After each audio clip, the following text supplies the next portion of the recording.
Hit the lights! You've discovered the Half Watt Podcast. We want to educate and entertain by tapping into the most trusted source of new technology, the ones installing and innovating it. You, the tradespeople that build from the ground up. Join us as we talk with industry leaders, veteran contractors, and even some young blood. Welcome aboard. Today I'm talking to Joel Faust from Harry's Locksmith of Vancouver. Wax eloquent. How you doing? Pretty good. All right. Now that we're not crashing and burning. I bought a bunch of keys from you guys. I do know that when I worked at PSI, a whole boatload of them, like special keys, like elevator keys and stuff like that. So, and you guys do a lot of work up on the hill. We do. Yep. Nice. Yep. So now Joel and I were talking before the show, and his son's an apprentice and was in my class last term. So that would have been the basic trades class, I would assume. Or was it a specialized controls? As with every late teen, he doesn't really discuss things with me as much. So, I'll take your word for it. You're on your own. You're on your own. But I recognize the name, and I remember him. And I know that I've seen you guys up on the hill working and stuff like that. So tell me about yourself. So, been in the industry probably 23, 24 years. Mm-hmm. Back in the day, I tried to get in to the low volt industry through the union side. Sat on the books for probably a year and a half, and didn't have success there. So I ended up actually delivering office products of all things around Portland. And one of my customers just happened to be a residential alarm installation company. Oh, no kidding. Yeah. So went ahead and applied there. Thought I knew a lot more than I did.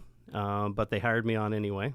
And so we went that route. But long story short is that I started doing residential and then eventually worked into the commercial side. And there I, got my license. And so when did you get licensed?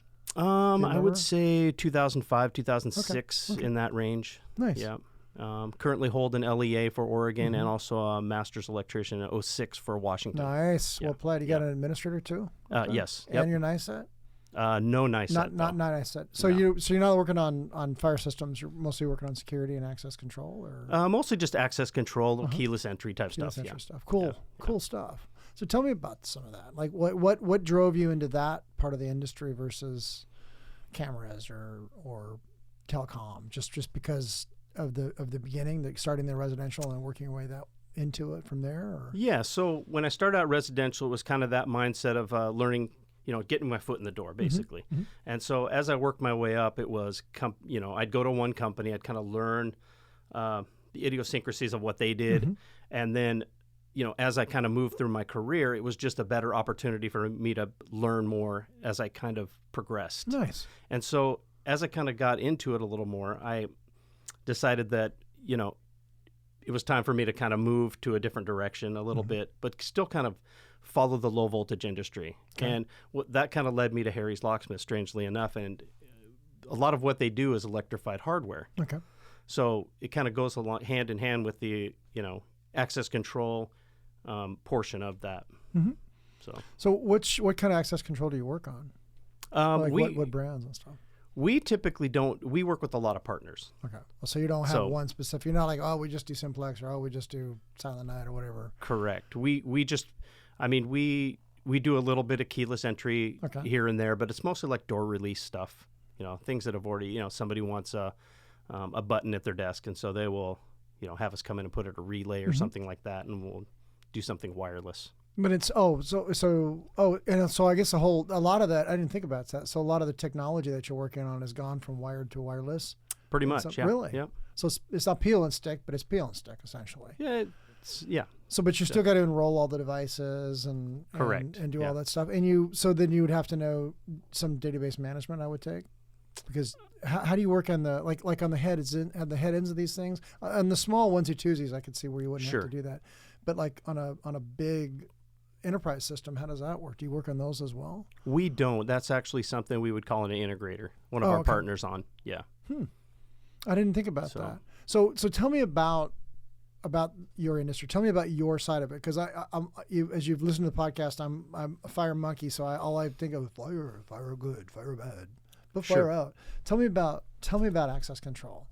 Okay, teach me something I don't know about this. So typically right now my position is I'm a project manager / estimator for commercial door hardware. Okay. And so when it comes to the access control side of things, I mean, you want to have somebody that can come in and put in a card reader, a door contact, a request to exit, that type of thing. But where our portion of it comes in is we'll put in an electrified hinge, let's say, like a transfer hinge that comes through, they call it the butt hinge, but it's basically if you look at a door and it's got 3 hinges on it, it's typically the middle hinge. There's companies that run wires through those. And so the hinge itself is wired. Correct. And that goes into the door. Yep. And which then goes across the middle of the door to the hardware. That's right. So that you can open and release it. Correct. Yeah. So brand specific, like I'm just going to pull out Von Duprin because I'm familiar with the Von Duprin stuff. So then you would install like the hardware that retracts itself in when you read it with a card. Sure. I've seen those, which we've got those in our little office that we work out of. And first time I saw them, I thought, oh, that's kind of cool. Like there's got to be like a little motor in there that pulls the whole door in, just like if you're on the inside and you hit it for a release. Yeah. So a Rex is generally like a passive infrared sensor. Typically, is that how those work? So in our industry, you can do it 2 ways. You can do, they do cylindrical locks, which are just the typical knobs you see on a door. Okay. They do make those devices now that have the Rex built in. So when you're actually exiting a space, once you turn the handle, it creates a Rex event, request to exit event. No kidding. Yeah. I did not know that. Oh, so you don't have to have something on the ceiling goes click every time you walk by it and the door unlocks, that's kind of getting to be old technology in a way then. For some applications, yes, I would say it's still pretty pertinent to like maglock installations and things. Huh.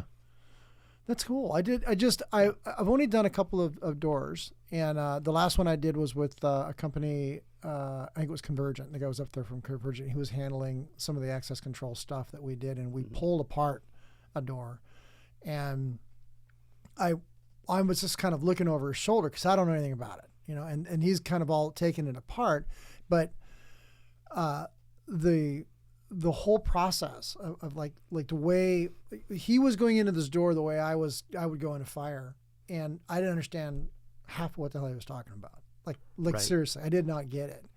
And then what we were troubleshooting was when the fire alarm goes off, this door would beep, like it could go crazy. Now I could walk up and badge it because there's an access control point there, and it would stop beeping. Well, I have like this higher level, in and out access than like a nurse does on that floor. Sure. So she could run that thing all day long. It didn't matter. So we changed it so that it wouldn't beep. But then the damn door stayed unlocked, which opened up a whole, it opened up a whole nother problem, because then when they found out, well, wait a minute, we need the door to stay locked. We need the door to give the 15-second egress thing. So you're talking like a check-it bar. Okay, so see, all the terminology is new to me. Yeah. So if and I didn't understand any of this stuff, because from my perspective, I'm like, I'm learning all this stuff, and then I walk away from it. I'm like, okay, I've picked up like just enough of this to be like dangerous. Sure. But not enough to really know, because the only other time I've worked on it, it's just been like, oh, I'm replacing this like for like. But I never got into that industry to understand it. So you've been in it for 26 years now? 23 years? 24, I guess. That's a long time. Yeah, it is. And it's mostly been in access control and door hardware, right? Pretty much. Well, except for the first 5 years were residential alarm.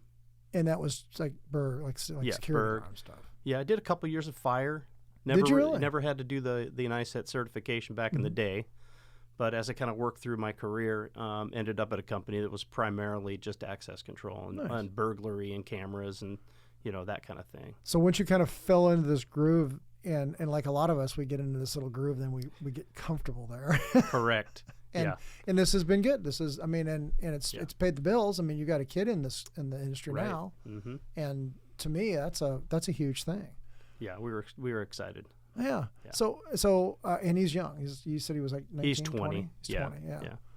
And so he, of all the options, of all the things he could be doing, right, he opted to follow in your footsteps in this career path. How's it make you feel? It makes me feel really good. Yeah, I think you did it right. It's actually pretty cool because he went kind of kicking and screaming into it, but you know he wasn't really a college kid, so you know he found out really quick that once high school kind of ends, you got to figure it out. Yeah.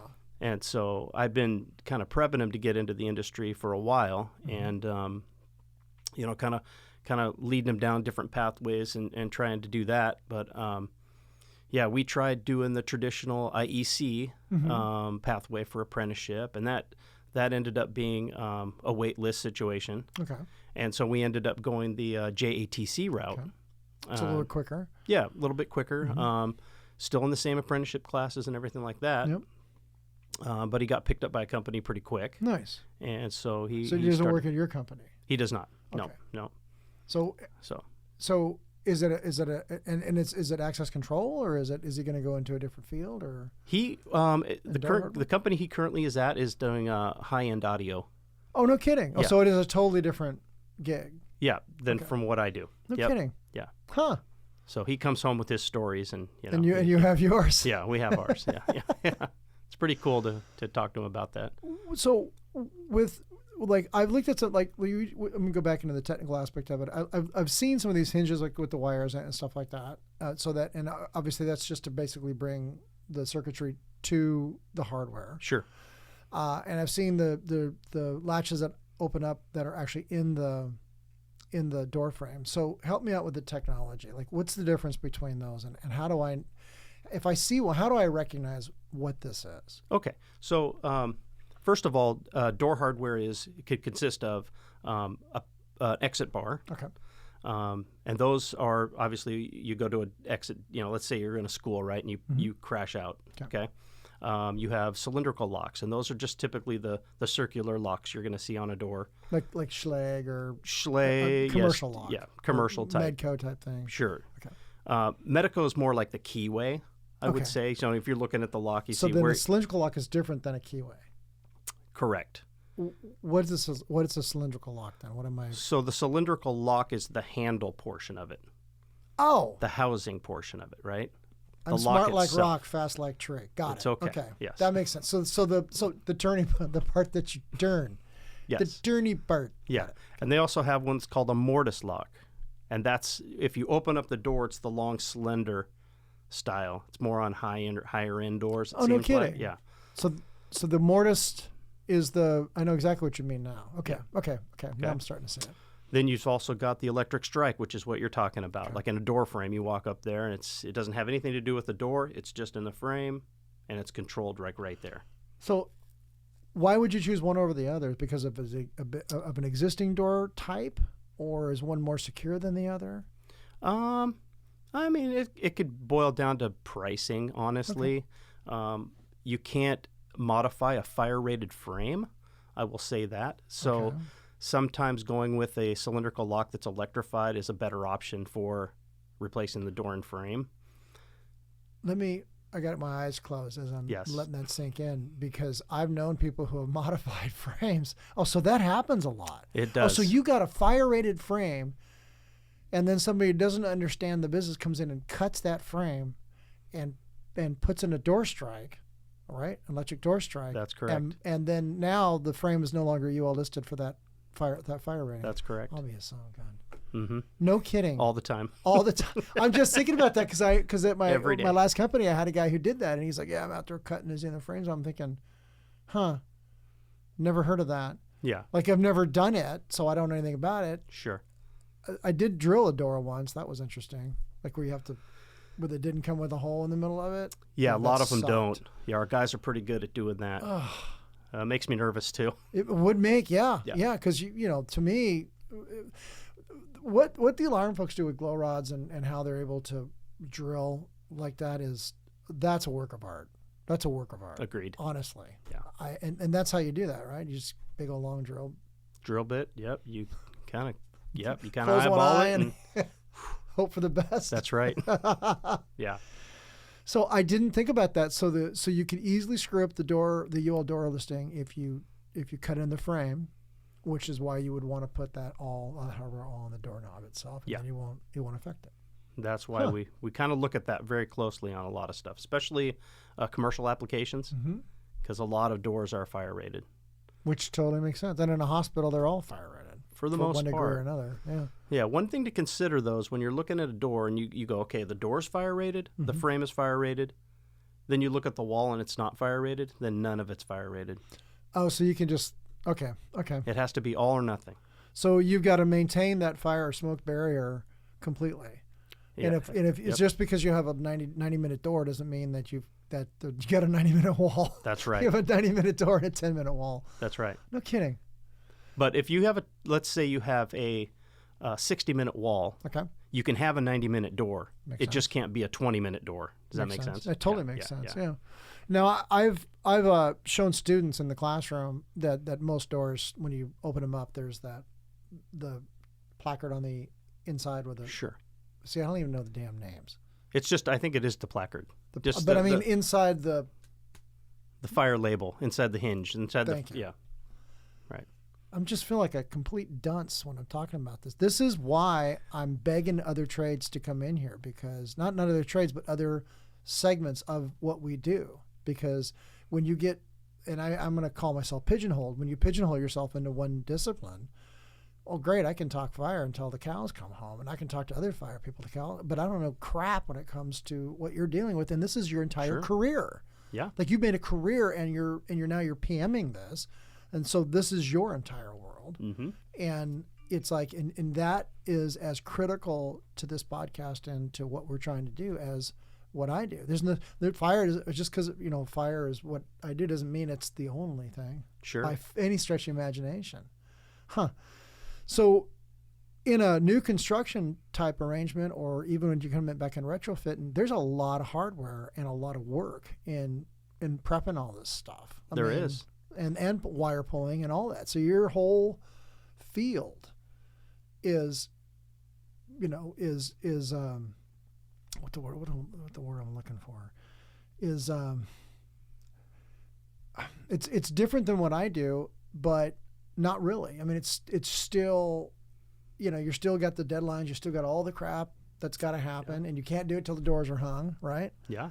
And you can't affect them, right? And you can't affect the paint and all. I mean, so all that stuff happens. Yeah. With it. It's an ingredient for sure in the whole final meal, per se. It's and the interesting thing is when it comes to fire. Mm-hmm. There are different levels of hardware. Like you have to order it as a fire rated. Everything on the door has to be fire rated. So the hinges can't be just your regular hinges. They have to be listed. Listed for that door. Yep. And no kidding. Yep. I believe, what is it, UL10C? I believe so. So I just see it. That's so you have a whole set of codes. What code books? What codes apply to 10C, which codes apply to you?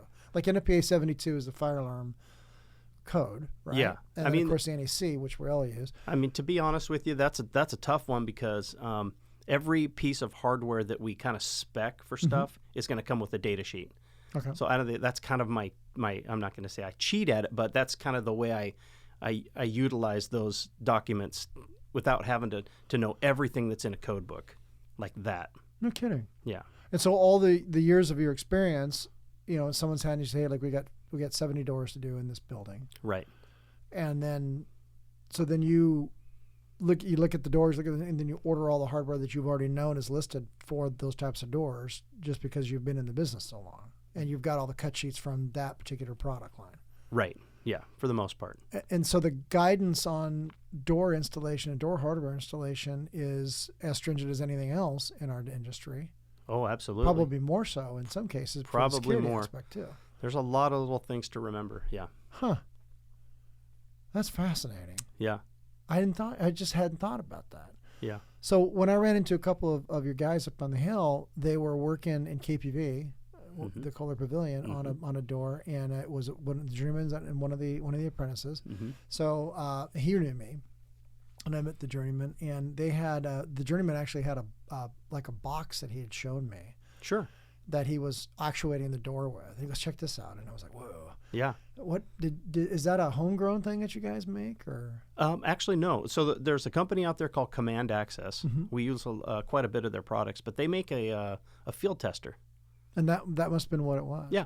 And he was actually operating all the functions of the door with this. Yep.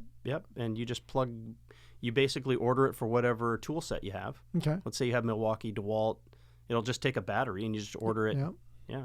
No kidding. Yeah, it'll output. It's got a little potentiometer on it. You can dial in if it's 12 volt, you dial it down to 12, and 24, you dial it up to 24 No volt. kidding. Yeah. And then it was like you test all your hardware to make sure that it's doing what you're going to want it to do. Yep. And then, of course, you would just interface into something like, a bigger, like if it goes into the fire system so that the fire system drops it out, or Sure. I guess in like an electric strike, it would release it so that the door could be opened at any time. I got to think about that because. So when it comes to that situation, fire doors have to be positive latched, which means that they have to be self-closing and they have to be positive latched, which means that during a fire, they won't blow open. Okay. So electric strikes have to be failed secure, but the lever has to be unlockable. You can hear the gears. You can hear the gears in my head whine, can't you? Yeah, I'm it's like, damn. It's a lot. It's a lot. Yeah. Okay. Yeah. So they have to be able to maintain the smoke boundary, so they have to stay latched, but a human can still push through them if needed. Yes. So they can be opened in a fire, but then the closure has to close and keep them locked or latched. Yes. So that they don't open up because of air pressure. That's right. Yeah. Huh.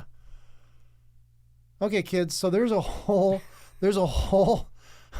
So I've been in the industry 26 years, 27 years, some crap like that. So now I'm just wrapping my head around an entire discipline that I can tell you right off the top I know nothing about. So for those of you who've been in my class and know me, I just last night and Monday was teaching students. This is, I'm going through a big box of parts that I have. I'm showing people what a capacitor looks like and what a PIR looks like and what a smoke detector looks like. And I'm emphasizing to my students to look around and to see other disciplines that are out there and realize how much of this hardware is the same. Relays, we all have relays, we all use them, right? And that maybe you don't want to pull wire the rest of your life. Maybe you're not a telecom guy. Maybe you want to be a lock guy. Maybe you want to do, access control. And the only access control stuff I don't have any of the lock equipment. The only thing I have is a card reader, and a couple of the fobs that we've taken apart to show the wire and the antenna and how that all works, right? The proximity devices. This would be a great example of for a student to go, I have an interest in that. And I take it the pay is comparable to anything else that we do in the industry. Right? Yeah. Oh yeah. It's paying your bills. Yeah. Right? And has for almost 25 years. Yeah. So it's obviously doing that work. Yeah. And you're not pulling miles of Cat 5 or Cat 6, right? No. So it's a whole different world, and that might be something that an apprentice might go, yeah, I hadn't thought about that. Just like I'm not thinking about it, and I'm a journeyman, right? I didn't think about it. Right. I mean, you walk up to an access control door every day, and you present your card, Every day. and it unlocks. Every day. But you don't think about the unlocking part of it. Not you at just all. think like, hey, I can get in the door. Yeah. It won't tell you till it doesn't work. Right. Exactly. And then you're like, what's wrong with it? You're doing the same thing. That's right. So this conversation is precisely what I'm talking about, right? To my students. This is exactly why the industry is so vast and it covers so many different disciplines that it would be a travesty for us to continue to talk about the same damn thing over and over and over again. Oh yeah. I agree. And so as a project manager, right? So you've got other skills. Obviously, you're able to track large projects, and do you use like all the cool PM tools, like the software and we actually, big? Sure. Well, so we use a product called QuoteWorks. Okay. We put out estimates using that software. And that seems to do pretty good for us. So you're walking a job, Mm-hmm. estimating what it's going to take for labor and time and materials, and providing that back. And do you get a commission off that? Are you in a commissionable type employment, or is Nope. it all the salespeople get all that? Strangely enough, Harry's, we don't have a sales staff. No. Okay. Whoa. Now, How how the hell does that work? It's we just try to do what's right, and people call us up because of our work ethic. No kidding. Yeah. So, I have a bunch of doors. I call you. You come give me a quote. The quote's going to be super competitive if I'm not having to pay a huge commission. Yeah. Right? As compared to some other companies. I won't mention any names, but some other company that's going, yeah, I'll have my sales weasel come out and give you the whole spiel. And, Sure. Huh. Yeah. So it would go, you'd call me up. I'd go out there, take a look at the doors, take, some measurements, some pictures, go back to the office, write up the estimate, send it to you. Nice. Yeah. So is that common in that particular, because it's certainly in that way in my industry. On my side of the house, in the fire world, it's sales and right. competitive, very competitive thing. I would say that every place I came from, there's a multi-layer management. Sorry, I had to pull away from the microphone when you said that. You know what I'm saying. Don't step in the leadership and the management. That's hip right. to your jive. So this is a whole kind of a different concept. It is, yeah. And so I know you guys have a really good reputation. Yeah. And you wouldn't be doing some of the big accounts that you have if you didn't. Yeah, we do quite a bit of, and we continue to just get more and more based on word of mouth. And so you're growing. Yeah, we're growing. And how long have you been with Harry's? It'll be 4 years in January. Okay. Yeah. So you've got you've been in there long enough to know. Oh, you're still there. That's what I'm trying to say. Still here. Yes. Yeah. Yes. So that is really, really cool. Yeah. I'm appreciative that you told me that. I hadn't considered that. I'm so used to it's I want to say monochromatic, but that's not the right term. But I'm so monolithic in my thought processes. Sure. Because you're either on one of the two sides in my world. You're either the receiver of all the contractors that come and do work for you, or you are the contractor that doesn't go to work for people. Right. One of the two. You know what I'm saying? Yeah. When I'm on the contractor side, well, then there's always all that, exactly those layers of management. Strata OBS that happens. It's vast out there. versus and so you wouldn't consider it a mom and pop because it's bigger than that. How many employees you guys have? I think last I heard we have somewhere around 30. That's not a mom and pop anymore. Yeah. That's a legit business. And you guys are out of Vancouver. We are. Yeah. And so of course to work in Vancouver, there's a couple extra hoops you got to jump through. Right? Now, do you have to have like any endorsement to work in the city? Other than just your ELS 6? I don't think so. I don't think so. I mean, so when I came on there, we didn't have an Oregon electrical license. Mm-hmm. So I submitted my license and we got that. So we're electrical contractor for Oregon. So you can get your LEA and. Yep. And then. You mean as an electrical contractor? Yeah. So we we can could use your license to get that. Okay. So a limited energy contractor for Oregon, license. And then tested out for my Washington Administrator Master certificate. Got that, and now we're considered an low voltage electrical contractor for Washington as well. Got it. Nice. So we can technically, legally do these little jobs here and there. Mm-hmm. I like that. So if what I was talking to my classes this week was that there's these other pieces of the trade that I know very little about that are obviously out there and that may interest somebody in that they should look around them. And I give some examples in my own world. And one of the examples I gave was, I had a guy call me from one of the high schools in one of the school districts we used to service when I worked for my last company, who had an HVAC issue. And, he called me up and said, hey, I think your duct detector's holding my air handler off. And I said, well, are the fire trucks there, or do you have a supervisor on the panel? No. So we went and looked at it, and of course that wasn't the case. And but instead of looking at the guy and going, you know what the hell you're talking about, I gotta go, I just said, let's do it together. Show me what you got, And so we did. We troubleshot it together and figured out what the issue was. And that working with a discipline like that opened my eyes to it, but it also befriended him, and that we were like, now anytime there was an issue, he would say, well, I go to these guys, right? So that word of mouth that you're talking about, like for Harry's, helps. So everybody I know from your company is friendly. Like I don't, most of the locksmiths I've worked with are that way anyway, and most of the companies, but they've been friendly and very upfront and very nice. I see your vans all the time up on the hill, so clearly you're doing, you're hitting it out of the park. If every time I turn around I see another Harry's van. Well, it's twofold. It could be bad and it could be good. It could be up there fixing something. Yeah.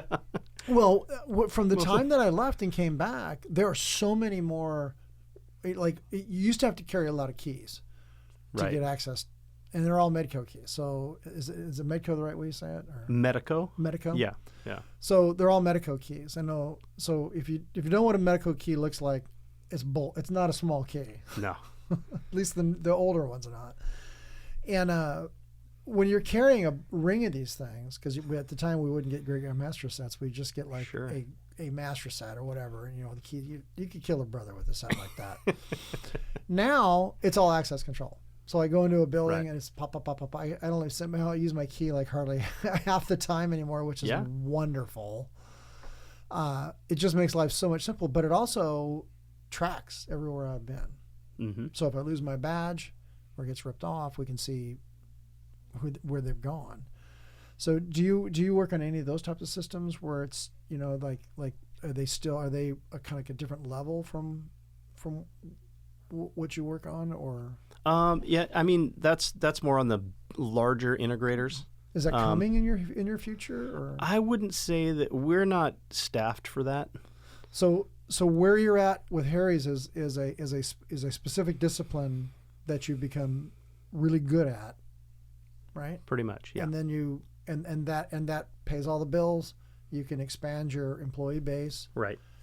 And so there's no reason to just like grow to be some big behemoth. Not at this time. I mean, we like our partner network.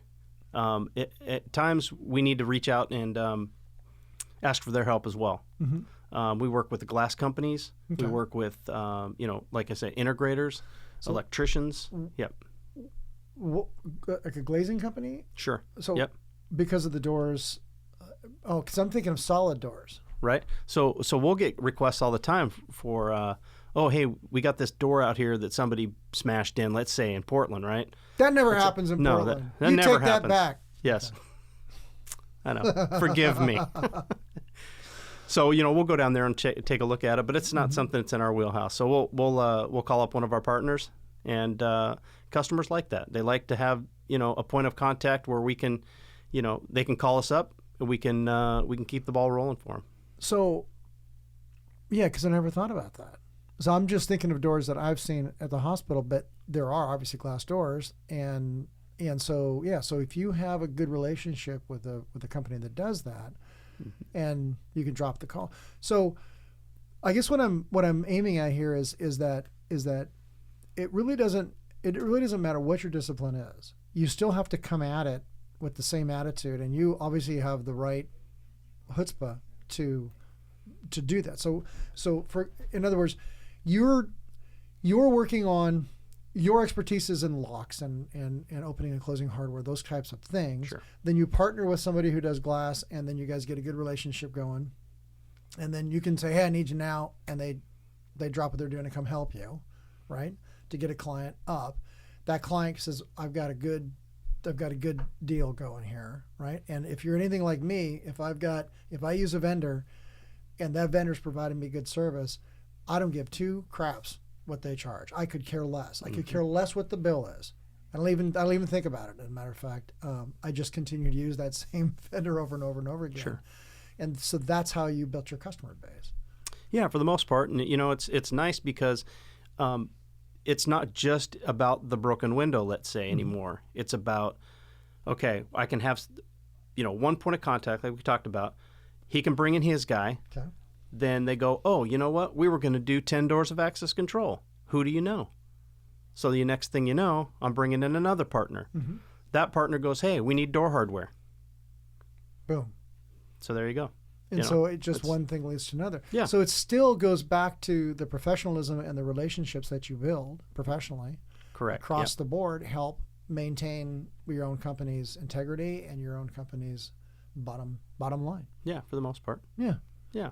I like that. So it's not really just about the I guess it is kind of about the relationship. You know, how you treat people. Mm-hmm. People want to work with people they like. And you seem like a nice guy. So you're no different, I'm sure, in the field than you are right here. No reason to be. No reason to put on a facade. And since there's not a sales aspect to it per se, right? I mean, right. You got your markups, which we all expect in any company to cover your bottom line. Since there's not a sales aspect to it, you're not, you feel good about what you're doing. You don't feel like this guy is going to be paying 35% for this or 50% for that, or I'm going to be driving a Ferrari after this. Sure. So that's got to feel. It's got to feel good. I mean, I'm just thinking about it. I'm like, I'm happy to hear that. I don't know why, because I'm not a. We want to be part of the solution and not part of the problem. You know what I mean? I love that. So it's like, a lot of people can go out there and just talk all kinds of whatever about how they can't do something. Mm-hmm. We like to go out and talk about what we can do. Pretty simple. I mean, I don't know. It is pretty simple. Yeah. No, but like I was telling my students, I was mentioning that to find a fire smoke damper inspector, to find a company that does like fire smoke dampering inspections, you would think, oh shoot, I could open up the old Yellow Pages if that existed anymore and find me one. Yeah, I'll challenge you to do that. That is a hard find. There's a couple of groups that do it, and there's an engineer in Tigard that I dearly love who will absolutely do it. He does a bang up job, okay, but he's an engineer. What does it cost to hire an engineer?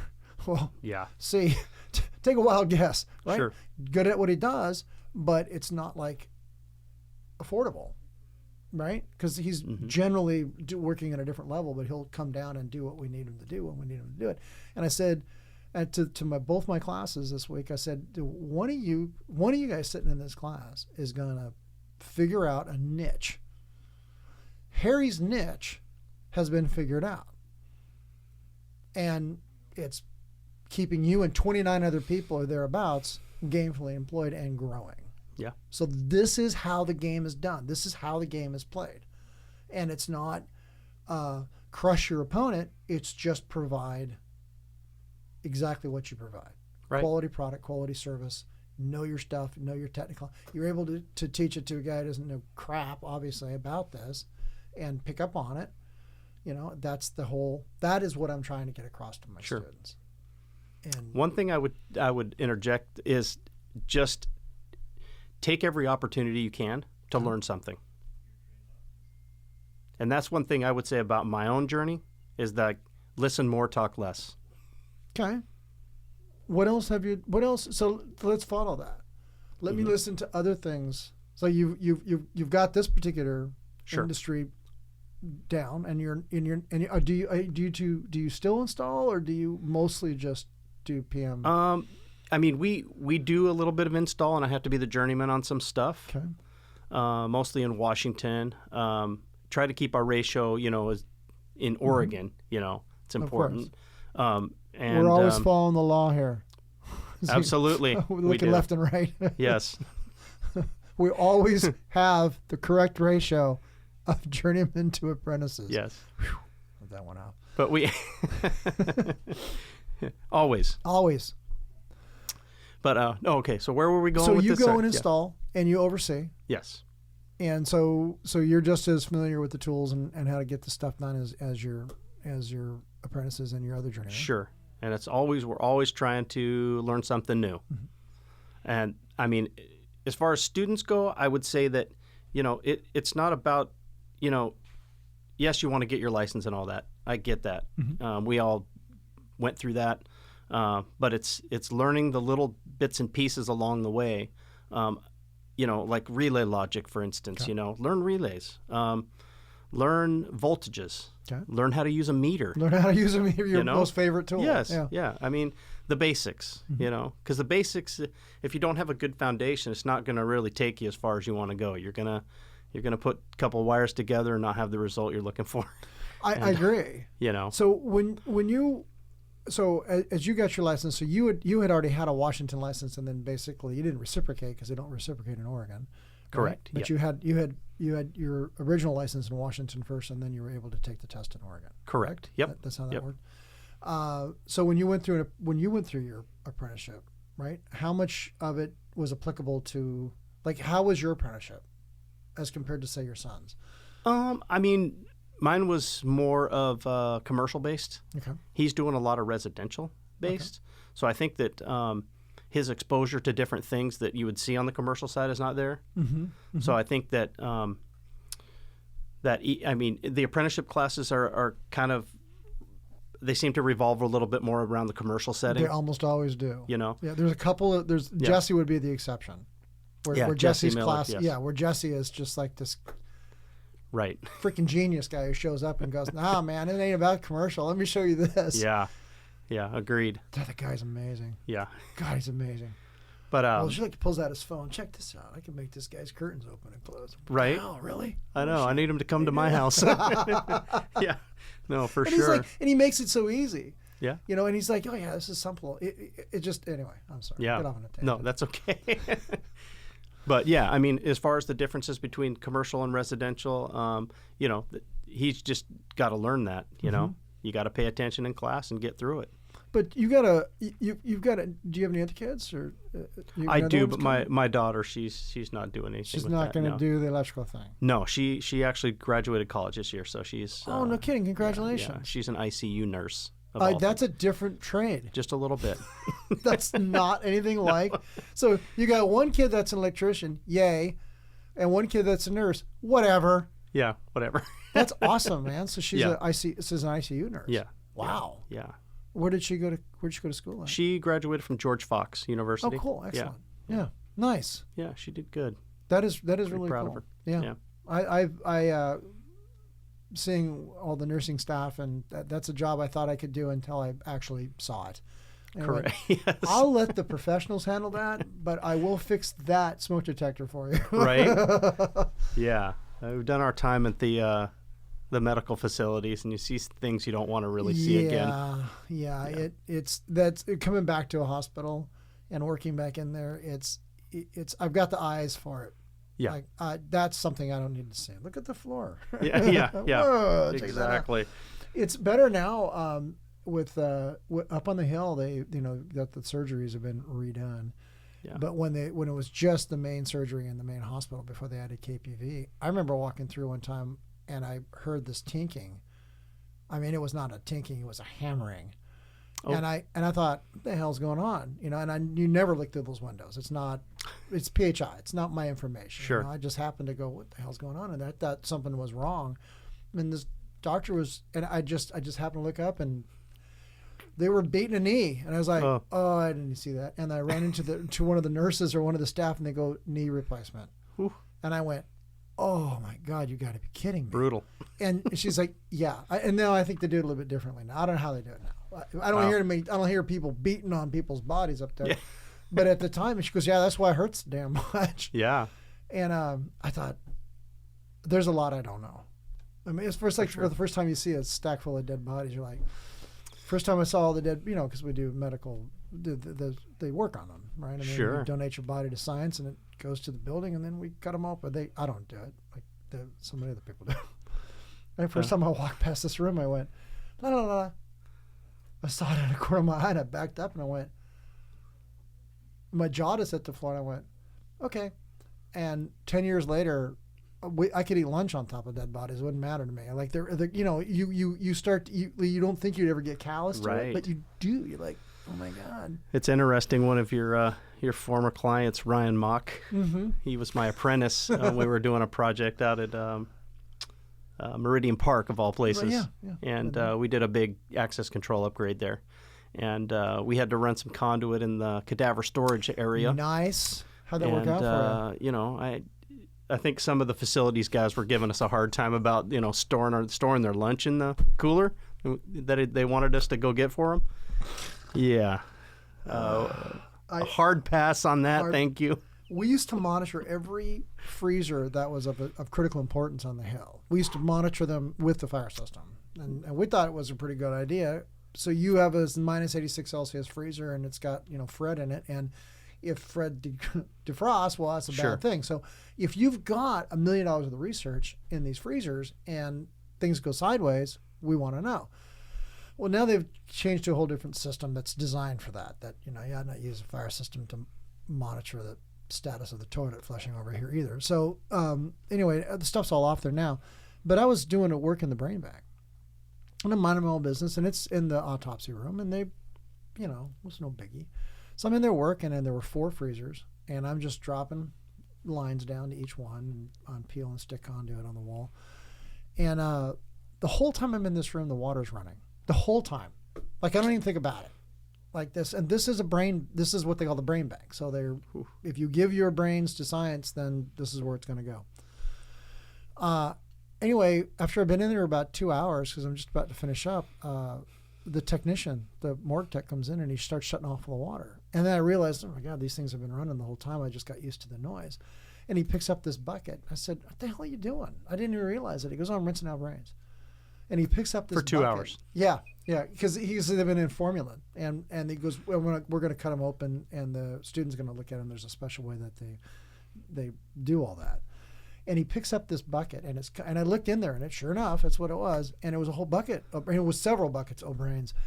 And he picked up this bucket, and I said, dude, if you spill that bucket in my tools. And he goes, well, don't make me laugh, for crying out loud. He's pouring out some of the excess water. And I'm like, if you spill that bucket in my tools. He's like, God, idiot facilities guy, get out. No. Yeah. So what did you do before you got in this trade? Before you got in the industry? What did you do? Where'd you come from? So grew up in Portland. Okay. Attended Grant High School of all, Portland. Local boy, done well. Yeah, local. Yep. Kind of stayed local. Mm-hmm. Met my wife 1990. Got married in 93. Okay. So we've been married a few years. Yeah. Yeah. So getting up there. Ended up in Clackamas. Yay. That's where I live. Yeah. Home of the land and free the brave. Or whatever. Yeah. Whatever. Confused. Lots of coyotes. Yeah. Right. But yeah, just kind of So you jumped out of high school and. Yep. Pretty much went to work. Oh, went to work right in the industry. Well, not into the industry right away. So like I said, I worked for an office supply company for a few years. And then in the industry. Yeah. And then so you've done basically 2 careers. You've done the office supply and said, this sucks, I'm going to go do something fun. Pretty much. And then jump in our industry. And whatever. So you really, this has been what you've done. I mean, this is all your life. Yeah. And what does your wife do? What does she? She does financial stuff for one of the major hospital chains here. So so 2 professionals produced a nurse and another electrician, right? And so one's kind of stayed in the medical half of the business, and the other one works because obviously Harry's does services. So interesting how you get the dynamic set up, get a good family, get a good base. Mm-hmm. Your kids are doing good. They're not out there spray painting, on the side of buildings and breaking the doors that you go through and fix. Hey kids, if you break all these doors over here, they'll call me. And then So you could wait a minute. This could be a business plan. You guys go break all the doors on this street. No comment. But it's just, to me, this is like I want to say wholesome industry, but it really is. Yeah. And it continues to pay benefits all the way across the board. Oh, it does. And I've so when COVID hit, everything kind of just went to a halt. Yeah. I reached out to Eva Sizelove and said, "Hey, what's going on with the board?" Mm-hmm. So I ended up joining the board. Okay. So I've been doing that for about a year. Nice. A little over a year maybe now. But it's interesting to see. So I have a point with this, but it's interesting to see like the new apprentices and the whole wave of students coming in, and how they handle things. Because I get to see like the interview process and all that, and the video interviews and the questions and the answers mostly. Mm-hmm. And I would say that the thing that sticks with me the most is some of the answers is I'm just doing it because I feel like it's going to be an easy career. Really? Yes. Holy crap. And, you know. Well, that ain't the truth. So I'm doing it only because my brother is in the career, and he says it's, you know, it's good money. It's good money. Yeah, yeah. You know. I could see that. Yeah. So what's it like being on the board? How does that like, It's so I mean, you're contributing back. Yeah, so that was kind of one of my personal goals too, is just kind of give back to the industry a little bit. I'd like to, you know, not yet as far as like being an instructor, but I think it would be a good next step. But the board's cool. Like you get to see a lot of behind the scenes stuff. They do a lot of work. Yeah, I know they do. It's you know, with the reports. It's not easy. It's not. It's you know, we go through a lot of numbers, and it's a lot of checks and balances, and you know. And so every dollar that's spent on the training and on the tools and the supplies, we have to be accountable for it. Yeah, so that's more on the upper administrative for the, you know, the apprenticeship, and we get to be, you know, there's two sides to it. There's like an employees representatives. I know nothing about it, so help me out here. So I know like, people have been on it, like right. Colton was on it for years. Sure. And you know, obviously you're on it, so. So there's the owners reps for the companies, and then there's the side that I'm on is the employees reps. Okay. So the board's divided into two different basic, and we talk about the same items. Officers and enlisted. Right, exactly. But you know, we kind of go through the action items and things like that. A normal board would go through, you know, once a month. No kidding. Do you guys just meet physically or just on Zooms or what? Zooms right now? Yeah. So COVID hit, everything took a kind of a nosedive for everybody. How did Harry's do during that COVID spell? What happened on your side of the house? Yeah, so basically we were considered essential. Good. From a security standpoint, which would totally make sense. Yeah, people can't get into places. There needs to be somebody to let them in or secure it. So we were called out a lot, especially when businesses started, you know, employees stopped going in. A lot of theft went up, obviously. Yeah, I can imagine. Yeah, things were getting stolen and broken into and things like that. So and parts of downtown turned into a real mess. It did. Yeah. Because I was servicing the courthouse right down there when I worked for PSI. We were moving fire extinguishers down there and helping. Well, I know all those guys from TSS that worked there for years, and then I think they changed the companies to another brand. But I know all the guys, Tom and all those dudes who worked in that building, who were the ones that every day were out there trying to, you know, keep the building in one piece as the protests were sort of, you know, knocking at the door. And so I've been working in that building a dozen times easily. Sure. You know, working on their systems. So it's like, these are all my friends that are on the receiving side of this frustration that has happened. And it's like, it was bad. Like watching all that from afar going, oh my God. Right. I don't want to go anywhere near it, you know. Yeah, but we kept fairly busy. Good. I mean, I don't think we had any layoffs, which was good. Yep. We offered up some training and things like that guys could do online if we needed to, and no kidding. You know, to keep certain certifications active. So you kept your employees moving, and then when there wasn't really a whole lot of work, you gave them training as an option. Yes. As an option. Yeah. But you didn't furlough anybody, and no one got. I hope you're listening to this, kids. That's right. That's seriously. a huge deal. That's seriously. a huge deal. Yeah. Because a lot of companies, I think we furloughed. I think we furloughed 3 people. One of them for about 3 or 4 weeks, or maybe 6 weeks, and then we brought them back when we figured it out. Right. And we had a much bigger footprint, but you know, because we had a lot more employees. But it was like, whew, you know. You know, it was the common scramble anyway for you know, okay, now what do we do for remote access for people? Right. And that was we all had to learn Zoom, Teams. and Teams and all that, and VPNs, and you know, trying to make sure we could all get connected and still keep the business moving. So is there an actual Harry's? I mean, is there a gentleman named Harry's that runs the joint, or how do they get their name? So apparently back in the I want to say 1950s. That's how old the company is. Yes. Well, it started out as, I think, as a bicycle repair shop, strangely enough. Well played. Yes. As a bicyclist, I can agree with Yes. that. So, and I don't have all my facts exactly straight That's here, all right. but I know that there really, as far as I know, there wasn't a guy named Harry. What? Maybe they were just hairy dudes. That could be. Maybe that could be. That's funny. Yeah, it's strange. So but I just want to make a point that during the time of COVID, your employees still worked. They did. Right. Yep. You've been participating. So as a person who's gotten his licenses, found your niche, your professional niche, you've become a project manager, an estimator, an installer, a journeyman, a board member to IEC, or I guess it's to the apprenticeship board, right? Is IEC? Yeah. Is it? Yeah. Yep. IEC. EVAS, so it's all IEC. IEC Oregon. Yeah. And you don't have any problem with JATC because your kid is in that group.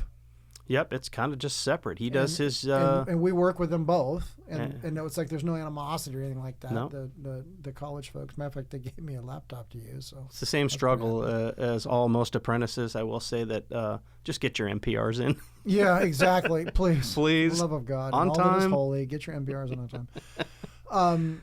Those are your hours.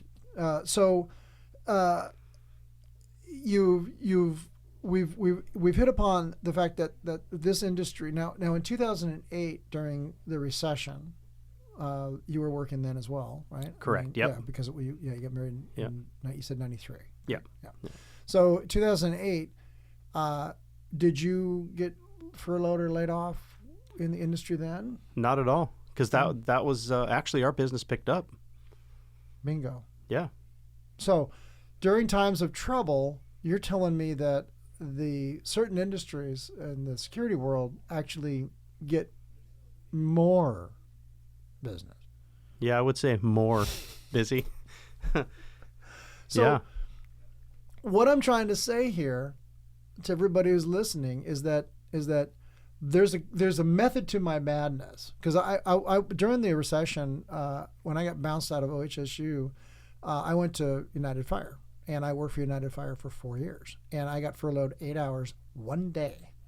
Mm-hmm. One day they said, okay, don't come to work. We have really nothing. That was it. 4 years. Okay, all the way through the recession. I worked my tail off and walked in there with one license and walked out with, like, I don't know, a wagon full and a lot of training. So the while other people were looking for food, we had work and stayed busy the whole time. And I've in all of my years since I got in the industry in '94, so 94 is when I got into it. So I got out of the Navy in '91, got get into the industry in '94, and it's now 2023. Sure. 2022. So I'm close to that. 28 years. So 8 hours. And then during COVID, I was manager weasel, so all I did was manage from either work or from home. That was it. Yeah, I would say, man, it's almost like it's a career that you're going to be working in. I mean, if you want it, it's there. If you want it, it's there. Thank you. Yeah. So that's kind of what I'm trying to get across here, kids, is that if you put the effort and the time, and you obviously track what you're supposed to track, do what you're supposed to do, you will wind up, if you want, in a career that is lucrative. It pays the bills. Yeah. Right? And now you own a house, and you've got kids that you sent to college, one kid that you sent to college, and we're successful there. And all of these good things came from solid work on both the part of you and your wife. And here we sit. I want to say a typical American family who did all the right things. Well, I mean, it's not, and that's one thing to reiterate too, is it's not all, unicorns and rainbows out there. I mean, you got to go to work and you got to put in your time, and sometimes it's not fun, and you don't want to get up and go, and you're working in the rain and the mud, and sometimes it's not glory, but you'll be working. But you'll be working, and you'll be making a good wage, good living. Yeah, and you don't come home with grease underneath your fingernails in case you're a mechanic. Yeah. I've had Well, a I lot mean, of that's mechanics another that good it's- industry, but it's a good industry. Yeah. But I've had a lot of folks that have changed. Colton was a mechanic and jumped into the industry because he didn't, the way that the mechanic industry works, there's nothing wrong with it, but that's just that he didn't like it as much as he liked this, and now he's now he's moving and living in a different state now doing it. Yeah, it's crazy. Yeah, I just talked to him the other day too. So Yeah, he said it's different. I mean, it's a whole different world down there, because he's in Oklahoma now, and oh wow, kind of filling that out. Yeah, different crazy. thing. Yeah. I think that I appreciate you coming in and talking to me tonight and letting me know sort of this piece that I didn't know anything about. Mm-hmm. Like I wanted to walk away because one of the things that my producers and I want to start doing is hit more technical stuff. Sure. And not like I'm kind of a touchy-feely, let's learn about the people kind of a thing. And obviously I can get technical, but not. But I want our listeners to come away with a basket full of something that they didn't know before they tuned in. And you helped me provide that. Yeah, thank you. I super appreciate it. Would you come back? Of course, yeah. I got a lot more to talk about on hardware, honestly. Really? If you really want to get down to the nuts and bolts of We it. got a few more minutes. Give me some Yeah. more. Give me something else that would entice somebody to go, man, I got to learn more about that. All right. Well, let's circle back into power supplies. How's that? Do it. Okay. So a lot of times you're going to run into some older hardware out there. Okay. And you're going to hear the term solenoid devices. Okay. Now, what those are is they're basically a device that has an internal magnet. Okay. And so when somebody presents a card or activates the device, it's going to pull that rod basically into a cylinder, and it just goes snap, and you're going to know it's pretty loud. Okay. We call it the shotgun. Yeah. So in regards to that, so what you're looking for there's going to be a power supply. Okay. And typically like a standard access control is going to go from the access control relay, most likely a Form C dry. Okay. And it's going to trigger we call it the power booster. Not a power supply. Power supply / booster. Okay. So basically it takes that, let's say 28 to 36 volts, and it's going to shoot it to that solenoid device. Okay. And what that's going to do is it's going to take an inrush current. And so we call it a booster because it can handle the solenoid inrush current is going to probably be in the range of about 16 amp inrush. For just a brief second. Yep. And I think it's like a half an amp hold. So it'll pop that, then it'll hold. So the booster has to be able to handle 16 amps momentarily. Correct. As then it goes down to a much lower amps, just add those magnetic lines of force or those flex lines build out from that solenoid. Sure. So and then push back and give resistance because I teach that part. So I want students to understand that. So a lot of times what you're going to go up to is a single door, you'll just hear one pop. Okay. And that's just a single power booster, power supply. It's giving it that inrush current. Sometimes when you go up to a double door, you're going to hear a pop, like in succession. Okay. Because the inrush current of a double door is going to be twice the amount, and the power booster cannot handle that. So it staggers it internally. Oh, so it staggers it. Yeah. So they make it that way. Yeah, they do, so on purpose. You do one, and then you wait a couple seconds, and you do the other one. Sure. No kidding. Yeah. So kind of moving forward, we're going to move off of the solenoid devices. So let's say we had to change up the door hardware. Okay. And you go out there and you go, okay, we want to get rid of the solenoids. Okay. Power boosters are typically an unregulated power supply. What does that mean? That means that it doesn't regulate the voltage. So it could be 36, could be 24. It could fluctuate. Could be 42. It could. Okay.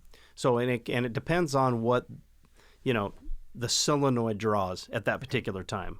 It could be temperature, it could be environmental changes, who knows.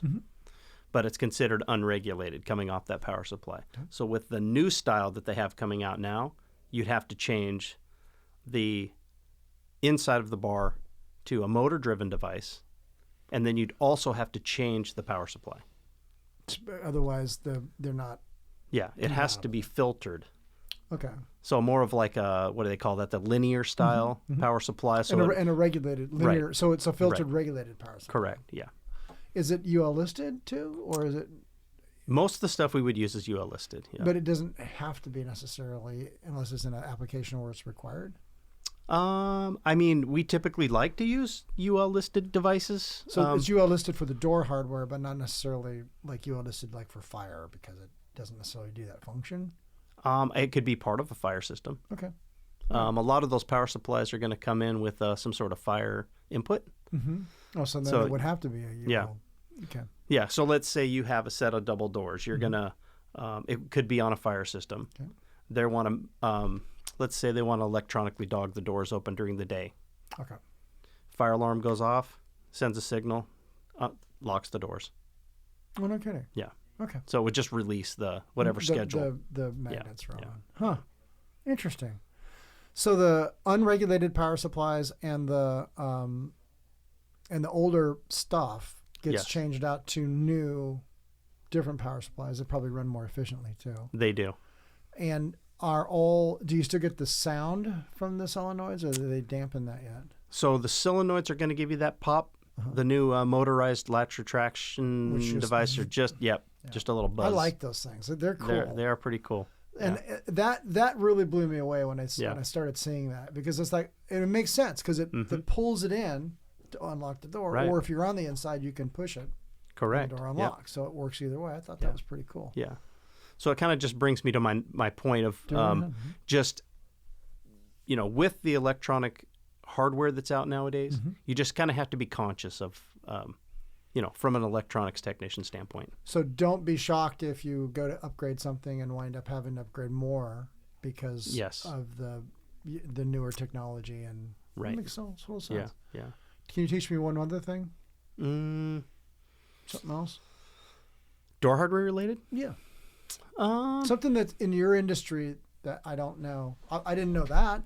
I mean, I've seen some of these power supplies, and I know what you're talking about. Right. But I didn't know that. Right.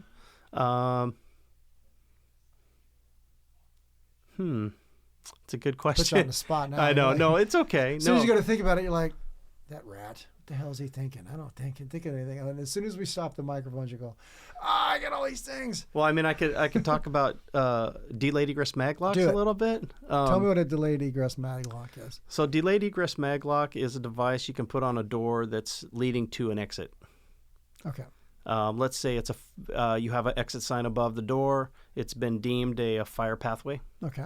But you need to have it secured, either from the exterior side coming in or the interior side going out. Let's say, like you're a Best Buy, and you don't want somebody to run out the door with a stereo. That could be, yes. That would be one example. Yeah, or something like let's say a family birthing center or something. Big something time. like that.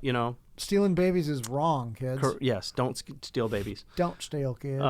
But those typically are set up with a fire alarm tied to them, or the power supply that supplies it. Okay. They're typically set up with a 15-second. So you would basically go up to the door. If you pushed more than 1 second, then it would go into a 15-second countdown and an alarm. They do standard. They come with a nuisance alarm. And what that is if you go up and you push on the bar, it beeps at you immediately. Just to kind of give you that warning. To give you a warning, but it doesn't That's unlock. Right. Correct. And it doesn't do the countdown. Not until you get past that threshold, that 1 or 1.5 second threshold. Yeah. I've seen those. That's what the door we were working on 5A had that. Right. And I was like, so the guys explained it to me. I was like, okay. It can get pretty confusing. It gets really confusing. Yeah. And then the paperwork that came with the door was printed on some sort of magic self-destroying.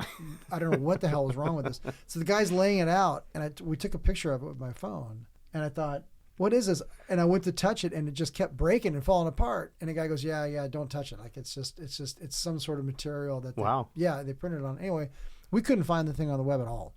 They don't want you to know about it. They don't want you to know about it. Yeah. And he's like, yeah, that's not uncommon. I'm like, because I'm Google fooling it, and I can't find anything. It's that's like, wild. And he was able to kind of show me what was going on. But yeah, that door did that. Like if you pushed it, it would begin a countdown, and then it would release after 15 seconds. But it would alarm. And it was because of people just patience. Yeah. You know, that particular ward, they could have had something and it affect their memory, and they, you don't want to fall down the stairs. Boo. Yeah. So, but I have also seen those in security applications. Yep. Where they literally, it gives loss prevention time to get to the door before you run out with a Bose stereo system or some such nonsense. TV. Yeah, TV. Wow. So well, a lot of cool. information. That is a lot of information. It is. Huh. Well, I hope that everybody listening picked up something that they didn't know. And if you want to obviously be on this podcast, or you want to talk to us, we've got an email, right? halfwattpod@gmail.com. Send us an email and be a part of this. This podcast is for you, right? I certainly don't mind doing it, but this is to reach out to our industry. And like Joel tonight, I didn't know he was sitting on the board. This guy's my boss. I didn't even know it. Check that out, right? I didn't know he knew Eva Sees Love. She's going to kill me. I didn't know he knew Eva. Eva? Right? Yeah, Size Love. But all these things were new to me. You experienced them just like I did. You want to be a part of this podcast, let us know. And if you got ideas on where we should go, then you know how to do it. Thanks. Thanks for listening to the Half Watt Podcast. We always want to hear from you, and we encourage you to email us at halfwattpod@gmail.com with questions or even your own stories. Funny, crazy, or praiseworthy, we want to hear it all. You can follow us on Instagram at halfwattpod to stay up to date on our feed. And be sure to subscribe wherever you listen to podcasts. And share us with a friend, the best way to help us grow. The Half Watt Podcast is a production of Now Hear This Studios.